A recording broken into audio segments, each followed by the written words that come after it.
fa tiako koa amin'izao famangiana izao hananatra araka izay lazainy tenin'Andriamanitra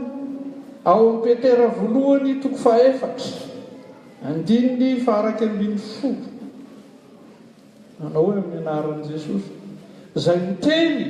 aoka toy ny milaza tenin'Andriamanitra ka amin'izany dia alaviro ny lainga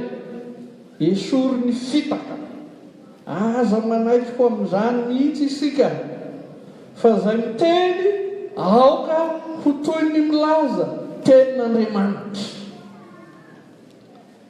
Izany no taridalana tsotra fohy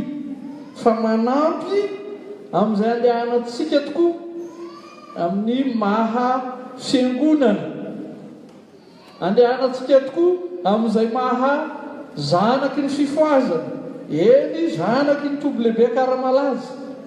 reny ombonana anankiray no hitambarantsika rehetra ka aoka ho mahatoky amin'izany miteny toy ny tenin'Andriamanitra izany isika. Hoy koa Paoly,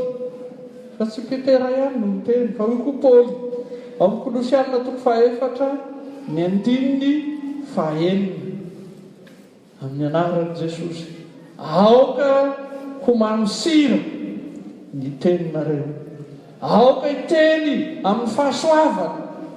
zany no mitondra aina, zany no mitondra famelomana, zany no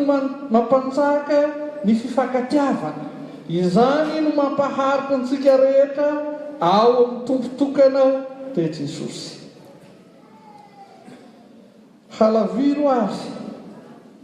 ny fanamarinan-teny, andosiro azy